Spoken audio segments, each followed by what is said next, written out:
Үзэгчдээ бид мэдээллийг Сүхбаатар аймгийн хөсгөд аж ахуйн газрын дарга ган очроос тодорхойлоход бэлэн болсон байна. За тэгэхээр Монгол засгийн газрын бас ээлж турлааны шийдвэрээр бол Сүхбаатар аймагт одоо 3 дугаар сарын 21-нд энэ ноолуурын дуудлага худалдаа за хөдөө аж ахуй зөвсгөлийн худалдааг бол зохион байгуулна гэдгийг бол зарласан талаар энэ үйл ажиллагааны талаар таглаад цэцлэрэнгүй мэдээлэл бидэнд өгөө. Ноолуурын дуудлага худалдаа бол Сүхбаатар аймагт болон 11 үйлдвэр ирж оролцсон.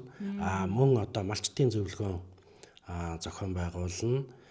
Мөн одоо үндэсний үйлдвэрлэлийн бүтээгдэхүүнээр үзэсгэлэн худалдаа гаргана. Ахаад дээрэс нь одоо хөдөө аж ахуйн салбарын технологийн компаниуд буюу одоо битүү хашаа мөн тэжээлийн ургамал тарьдаг, хураадаг техник, тоног төхөөрөмж, за мөн мема болон баавар тэжээл, за тэгээд нарны энергиэр хотгийн усыг одоо татаж шатхуун зарцуулахгүйгээр усалдаг тоног төхөөрөмж, за малын чип, адууны GPS гэдэг юм уу. Манай салбартай холбоотой одоо хүний хөдөлмөрийг хөнгөвчүүлсэн ийм сүүлийн үеийн одоо тоног төхөөрөмжийн компаниуд үзэсгэлэн худалдаа гаргах юм.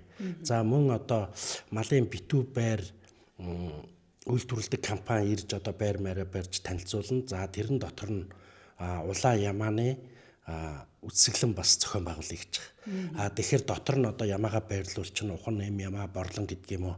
Ингээд дотор нь хашаа хэсгээр нь хуваагаад амьд ямааны одоо үсгэлэн гаргая. За тэгээд мөн мал аж ахуй эрдэм шинжилгээний хүрээлэнгийн явуулын лабораторийг урьж байгаа. Тэгэнгүүтээ тэр ямаануудаас шууд хяналтын самналт хийгээ. За ямааны Баянлгэрийн улаан эм ямааны ноолуурын дундаж гарцсан одоо хэд 370 грамм байна ч гэдэг юм уу. Тэрийг нь газар дээр нь тодорхойлоод мөн одоо атра урт болон микроныг нь хэмжээд за энэ ямаанууд бол ноолуурын микрон одоо 14 байна, 15 байна ч гэдэг юм уу. Газар дээр нь ингээд шинжилгээ хийгээд бас олон түмэнд хүрхий гэсэн ийм зорилготой ноолуурын дуудлага худалдаа манай аймагт болох гэж байгаа. Тэгээ одоо бол яг хүмүүс нэг дөнгөж 90 ямаагаа санамж эхэлж явах шиг байна. Энэ 13-ны цаг агарын одоо жоох эвгүүд уулцсан тэрийг өнгөрөөгөөд ерөнхийдөө ямаагаа бол самнах бах. Тэгээ 21-нд бол одоо бүх сумдаас ноолуураа аваад малчид хоршоодууд ирэх. Тэгээ үйлдвэрүүд ирнэ. Тэгээд одоо манай төтөн тоон ноолуур байна, төдөр зарна гэдэг ингээд дуудлага худалдаагаар явагдана. Нэг сумаас нэг горшоог одоо түүхий ноолуур бэлтгэх чиглэлээр адаптын төсөлтэй хамтраа сургалт зохион байгуулах юм. Манай аймагт одоо 18-9-ний үед эхлэх байх. Тэгээд ер нь заавал сургалтанд хамрагдсан горшоод гихгүйгээр бүх одоо ноолуураа борлуулах гэж байгаа горшоодууд малчид бол ирээд оролцох боломжтой. Энэ жилийн ноолуурын ханш бол 180 мянган төгрөгнөөс эхлэх байхаа гэсэн ийм прогнозтой л байж байна. Зохион байгуулалтын дээр маш сайн анхаарахгүй болго ченжүүд бас ингэж зохион байгуулалтаар орж ирж үн хашид нөлөөлөгч гэх юм уу зохион байгуулалтанд бас нөлөөлөх ийм мөрхөө зүйлүүд бас ажиглагддаг штэ. Тэгээ энэ жилийн хувьд бол одоо маш нарийн зохион байгуулна л гэж үзэж байгаа. Тэр 2-3 жилийн өмнө Дорнот аймагт хийгээд манай аймагт хийн гэж байснаа хийгдээгүй тэндээсээ буцсан байгаа. Ерөнхийдөө малчтын ноолуур одоо аль болох өндөр үнэтэй борлуулж аймаг орон нутаг малчид хоршоодод хэрэгтэй учраас одоо нарийн зохион байгуулнаа.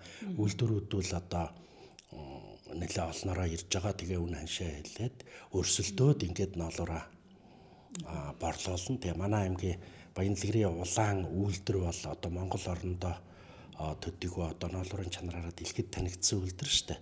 Тэгээд энэ үйл ажиллагааг ашиглаад одоо бас ямаагаас орчлээ одоо дасан зохицохын зам нэг эрүүл мэнд төслийн хүрээнд Баянлгэрт өнгөрсөн хавар одоо 1000 ямаанд зохиомл хэлтүүлэг хийгдсэн ухрнуудаа шилдэн сонгоод тэгээ одоо гарсан төлийг нь эргэж ирэх хавар одоо ишгэлэн штэ. Тэгээд борлонгийн мөн ирэх хавар нэг үржилээ ангилтанд оруулаад тэгээд ухаан үржилд ашиглах хэлтүүлэгчээ тэндээсээ сонгоод бүх ноолуур юмыг шинжилээд ингээд ерөнхийдөө Баянлгэрийн улаан ямааны ноолуур бүдүүржийн чанар нь алдагдж гин гэдэг яриа үл явж идэг.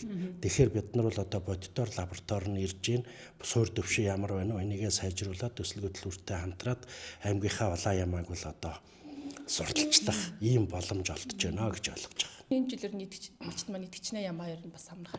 Тийм манай аймагт чи юу штэ нэг 800 гаруй мянган ямаатай. Уг нь сая 2-300 мянган ямаа байсан. Зуднаас хойш зуданд нэлээд хорогдсон. 250 гаруй тонн ноолуур гарна. Нэг 40-50 тэрбум орчим төгрөгний орлого одоо манай аймагт орохоор байна.